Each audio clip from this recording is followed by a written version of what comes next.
So we are going to read the databank logs, starting with the ones that we unlocked most recently. So, heat tolerance. Although your AEP suit can protect you against acute hot water burns for a limited time, prolonged exposure will cook your tissue like a sous vide pork loin. Simile flagged for review. Human proteins are sensitive to high temperatures and will swiftly unravel. Organisms that thrive near thermal vents can survive waters above 65 degrees Celsius. Temperatures may change from near 0°C to above 100°C in seconds. Because pressure delays boiling, some deep hydrothermal vents can reach hundreds of degrees Celsius. Pompeii worms, still extant on Earth's oceans, grow a coating of fleece of bacteria to survive exposure in hot waters. These Epsilon protobacteria tolerate heat with heat shock proteins, which prevent and reverse the breakdown of cooked molecules. Pioneer nanomachines will assist your body's cells in producing these heat shock proteins and monitor long-term health effects. Regular return to safe water temperature is advised. Additionally, a thin layer of protective bacteria fleece between your skin and AEP suit will protect you from skin burns. Your PDA will monitor this bacterial culture and adjust its odor and secretions to prevent irritation.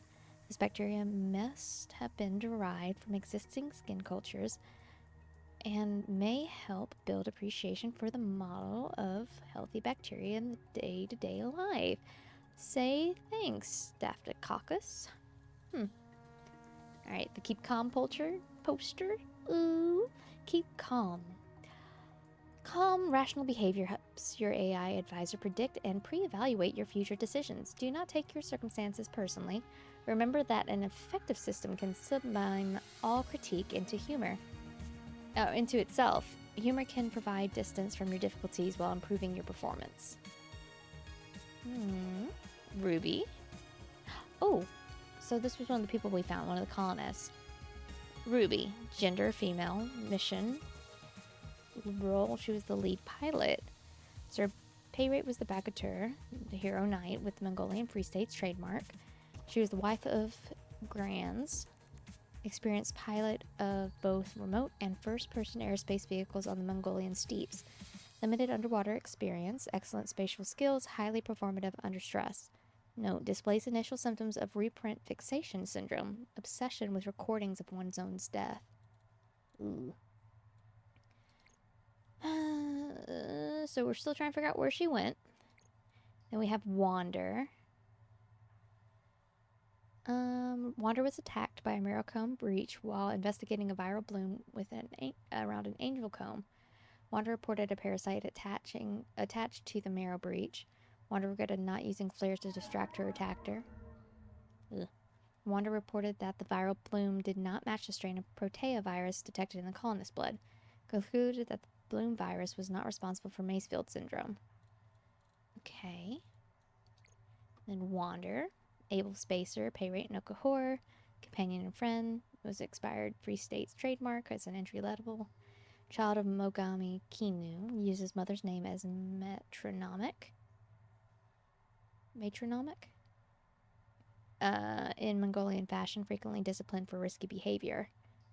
Like other young pioneers, important for colony morale. Let's see. The black box of Ruby, post-mortem, died of a spinal cord fracture. She was attacked by a marrow breach. Ruby had severe virema. She died surrounded by her colleagues. Same thing for time frame. Black box transmitted her to an unknown biobed. No return telemetry was received. Don't know if she's alive or dead yet. Wander died of blood loss after they were attacked by the marrow breach. They died alone. The Wanderer's black box transmitted her to a biobed in a habitat. Despite elevated levels of contamination, she was reprinted without a reset. So she's still kicking somewhere. At least until we find her final black box. Alright. Nahima. We've read that. Or heard it, I guess. Field reports. Wander. The Spidodome report. Field notes. Wander, not Ander. Out here for Nahima. Learning to be a biologist. Have one spare tank. The Noetic advisor has transmitted an alert. Return to the life pod at your convenience. No. I have one spare tank. My reprint site is habitat. Za. So, the ocean is full of proteovirus, and now we're full of it too. I asked Neema, is it a disease like Kara? And she said no. Don't you know the difference between virus and bacteria? And I said, give me a break. I learned this stuff off my PDA. But there are different kinds of proteovirus. Look here. Look how the coral grew over the sinkhole like a spider. Oh wait, we heard this one, but I'll still read it. Like a plug, and it's emitting virophages, viruses that kill other viruses. One strain of proteovirus is that the coral spider, the normal strain, and it's trying to stop a different strain coming up out of that hole. Nahima said it's called the bloom strain. Why would a virus want to kill another virus? I'll go check this out. So we did read that one, and we did read... We'll listen to this one. Let's see, Nahima. We heard this one. The twins. That was so funny. Ooh, gold. Found some. Gold, element 79, shares many properties with copper and silver. Highly conductive and ductile. Can form atom-thin wires, critical for corrosion-resistant electronics, especially in humid environments. Also useful for shielding spacesuits and spacecrafts from heat. Rare, tends to sink in the core of planets during formation. If you cannot access core of planets, search for surface deposits formed by bacterial accumulations. The coral crab. This guy was so friggin' cool. I loved him. And look, he's naked in the picture. That's hilarious. So, coral crab. An enormous crab, tentatively Ostracondskelos Anctoraphore? Oh. The hard-legged halisbearer that hides amongst coral domes. Crab-like body. 4 limbs rake and dig for food, which is collected by long, soft maxillipeds, food-handling limbs, around the mouth. The crab must molt to grow. Coral dome. A living coral dome cuts from its holdfast and worn. It provides camouflage, protection, and perhaps a nursery for the crab's young. Are they married to a single dome, or are the domes traded as they grow? Like hermit crabs! Implicit predators, defenses, and behavior implies the existence of a predator powerful and dexterous enough to shuck the crab from its dome and crack its heavy armor. Viral activity. Genome contains large repeated retroviral inserts, including nerve growth factors and shell pigments. Molecular clock suggests they were recent introductions. Cells on the crab's back contain large segments of the coral dome polyp genome. Large brains, the coral crab has no spinal nerve braid. A large brain above the eyes manages senses and behavior planning, while a secondary nerve cluster controls the legs and digestive system, sorry. Seafloor communication. Coral crabs drum on the seafloor to signal to each other. Claw clacking is likely a sign of intense excitement or agitation. Some earth crabs seek desirable partners to pair with prior to molting, a behavior known as hand-holding. Finding a similar behavior on this world may be emotionally rewarding. That's the second time it's mentioned something for emotional needs. Because the other one was the Jetacaris. I'm wondering if the person who helped come up with the lore for this just really liked crabs and was like, hey, look, we did some cool stuff, go find it. Signs of ecological stress, mineral deficiencies, and fungal infections imply environmental stressors. Assessment, likely fears you more than you fear it. Be cautious and respectful, at least as intelligent as a gorilla. Possibly a useful source of seabed resources. Research proposal. Determine whether the crab carries its dome to sunny or nutrient-rich areas for feeding. So, jellies. A simple animal, closely related to corals, characterized by a symmetrical body and trailing arms, usually grows in a stalked form called the polyp, before detaching it into a free-swimming form called the medusa. Some jellies remain stalked their whole lives. Mixotrophs. Most are predatory, but some obtain nutrients from photosynthesis or symbiotic photosynthesizers. Nerve net. Jellies predate the evolution of a nerve cord in the tunics, right? complex, some jellies on this world have achieved a size of complexity unknown on Earth. Evolutionary origins unknown. Earth analog? Jellies. So we've got the surge jelly, tentatively called the stratobrachia capacitor. Sounds like an electrical tool instead. Large complex jelly that hunts with electric shocks. It's a single animal, unlike colonial organisms such as the Portuguese man of war. The surge jelly is a single animal with specialized tissue, far more specialized and complex than earth jellies. Proposed class name: Stratobrachia, the polearm. Starobrachia, maybe. Complex internal structure, outer bell ringed with sense organs called rophilia. Ropalia. A nerve net coordinates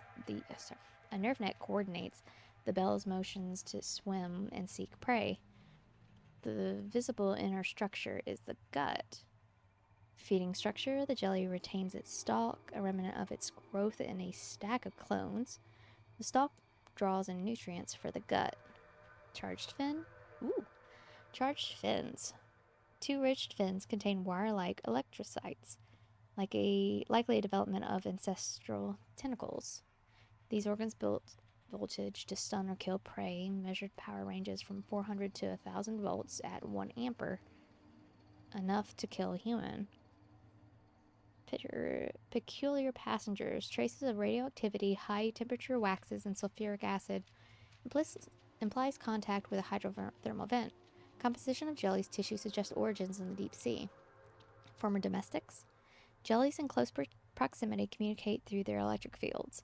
Whether jellies have individual names or grammatical language is purely speculative, but some pattern may be trained or learned, even passed down through generations of jelly. Assessment: minor danger in close contact. Fascinating research prospect from a distance. The ring jelly. This was my guy. He was so cool in the thermal vents.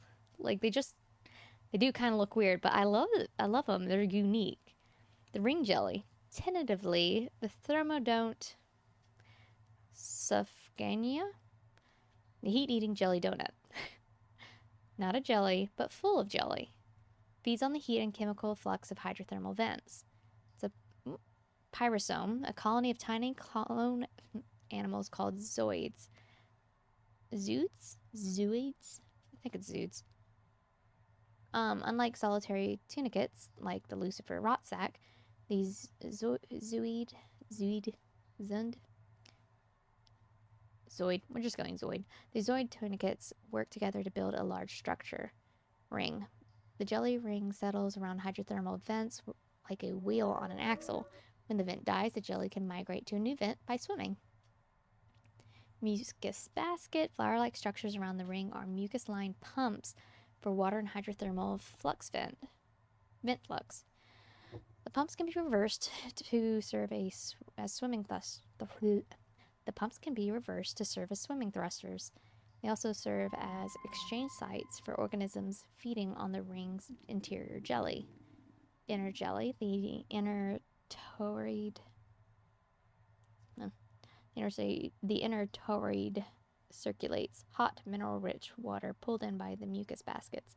Specialized zoids digest feed water using symbiotic bacteria into the latex-like sap. Oh. Latex-like sap, you say. So I could have harvested that, probably. This jelly coagulates on contact with water, plugging holes in the ring. This is a rich but complex chemistry, including sugar, starches, oils, and gums. Bioluminescence: the zoids in the jelly ring communicate with light rather than nerve cells. The ring is strongly bioluminescent and will react to stimuli. Jellyfall: earth jellies and pyrosomes die and fall to the seafloor, fertilizing the depths of nutrients. Strangely, there are signs that living jelly rings travel to deep sites and expel their jelly, giving up their calories for no apparent benefit. Natural selection cannot produce behavior which hurt the individuals to help the ecosystem. Altera ecology experts consider theories of multi-level selection, obscurification, and counterproductive. I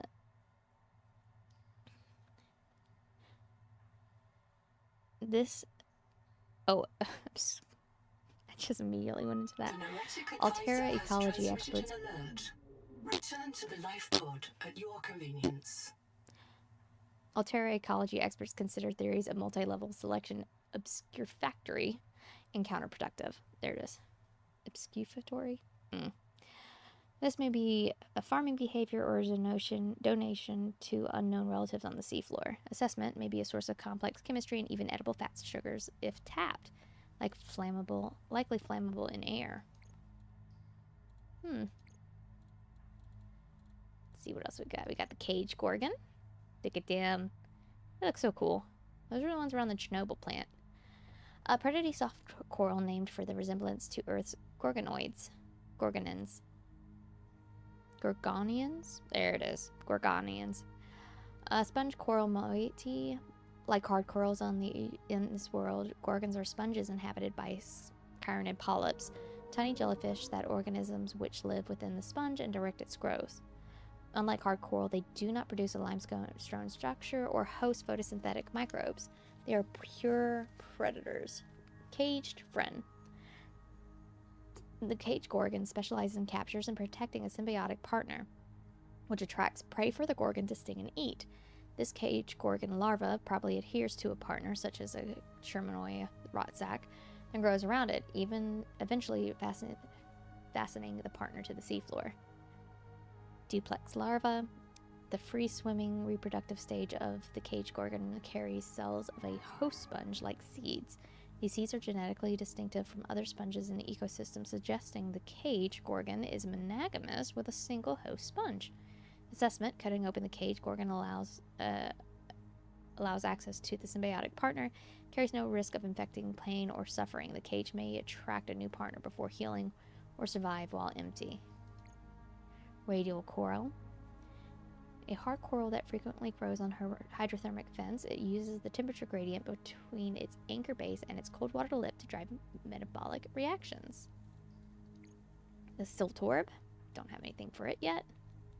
And there's the Rotsac. Rotsac Cherimoya.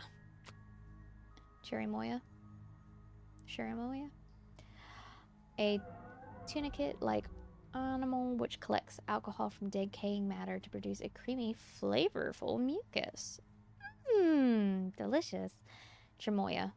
Named for its resemblance to the terrestrial Cherimoya fruit or custard apple, it can be eaten whole or sucked on through a straw. The exterior tunic is soft, but the heart, nervous system, and other organs should be spat out. The Rotsac contains mercury sulfide, which will eventually accumulate to dangerous levels in the human body. Particular metabolism. As a rough inverse of the Lucifer Rotsac, the Cherimoya Rotsac converts alcohol to sugars rather than decomposing sugars to alcohols. The Cherimoya achieves this with a chemical pathway that does not occur on Earth. Aquaceous cinnabar provides a source of mercury to oxidize alcohols into simple sugars. The Cherimoya has no other behaviors. It simply stores sugars as it grows into a full adult. Symbiotic partner. Because of its plentiful stored sugars, the Cherimoya is a common symbiotic partner for organisms like the cage gorgon. Enteric reproduction. The Cherimoya Rotsac is gonochoric, either male or female. However, it does not release eggs or sperm into the seawater. Instead, it reproduces cells that are eaten by organisms feeding on the Cherimoya. They seek out other Cherimoya Rotsacs, gametes, in the digestive tract of its host.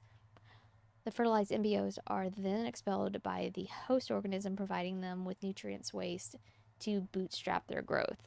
Edible, and your digestive tract may become briefly pregnant. That is wild for them to put into this. Is that it for... Nope, got some more. All right.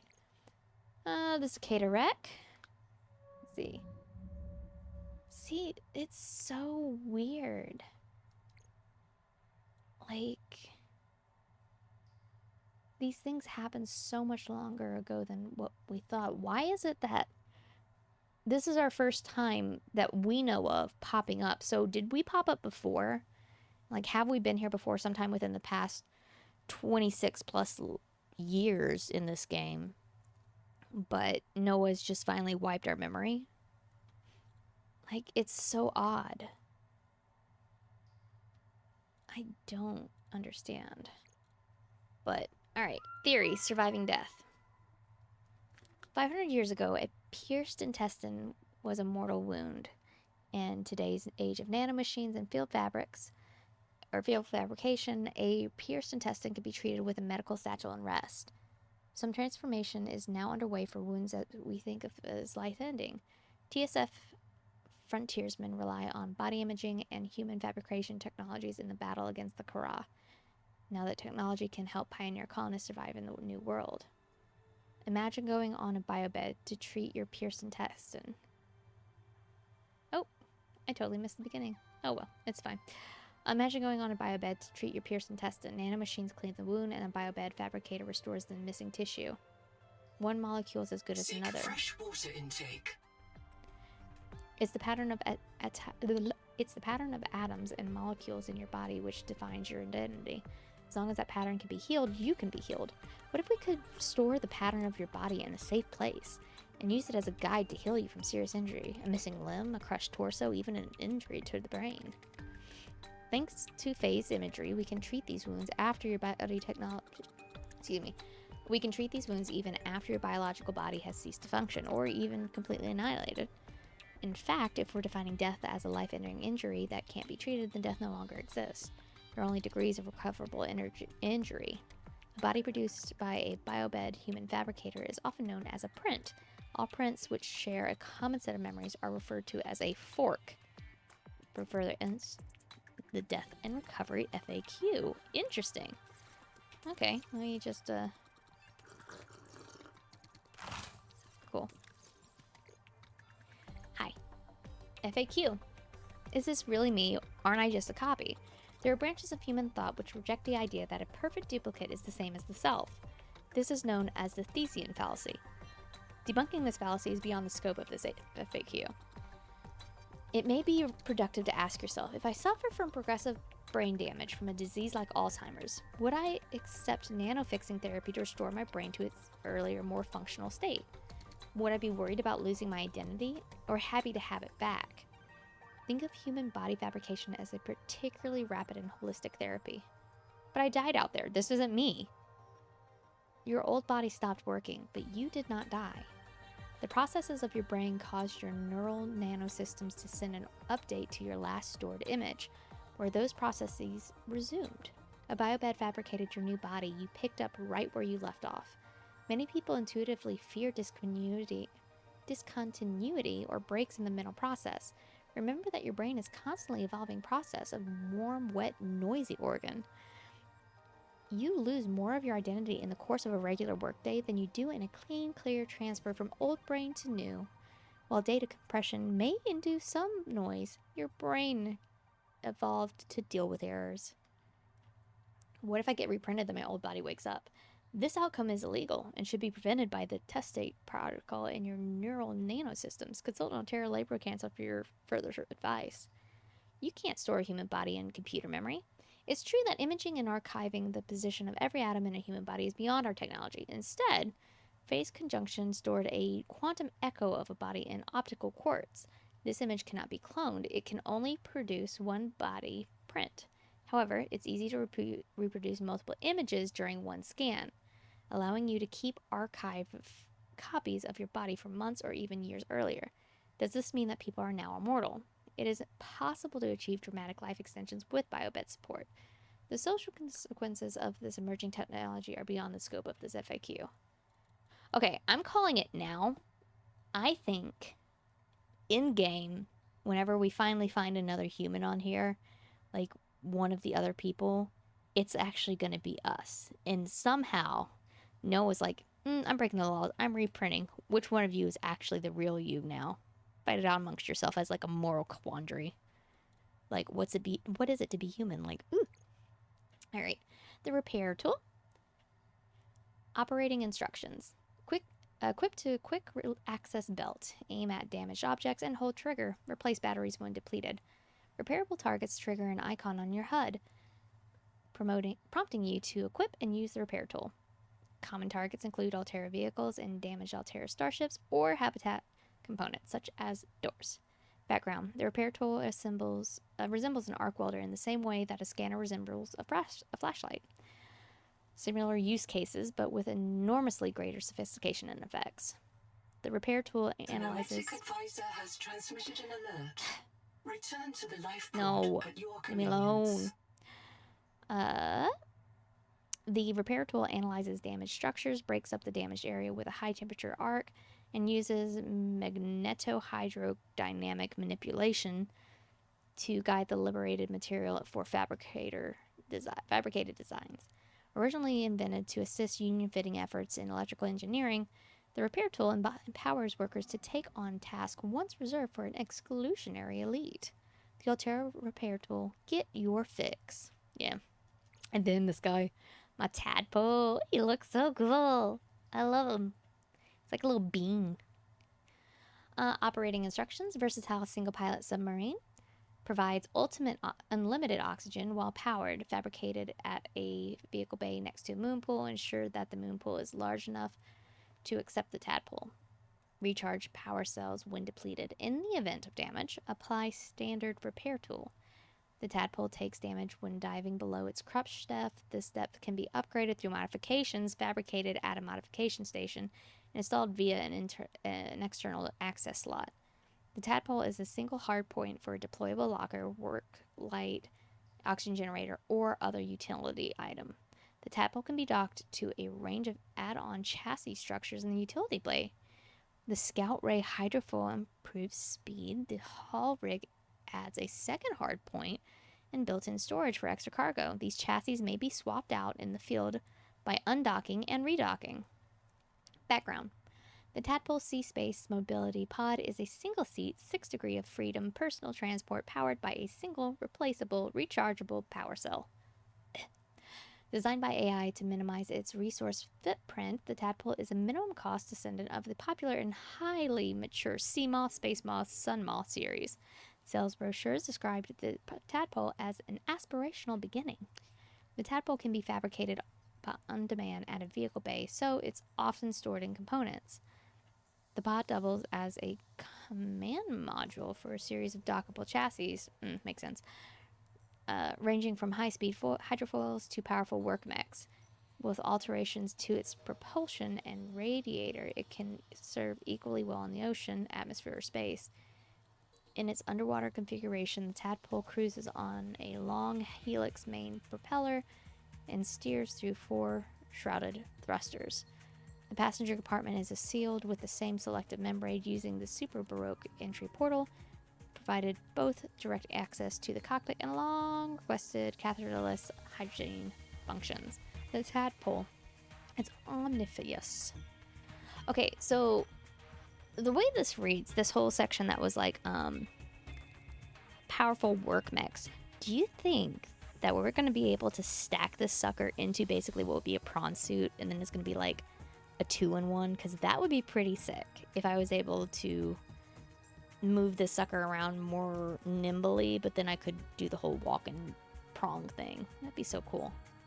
Though I guess we don't really need the prawn suit anymore because we have the sonic resonator, but it's fine. Who knows? That was it. Ta-da! Another read-through of the databank. Easy peasy. Okay, that's it. Finny, goodbye.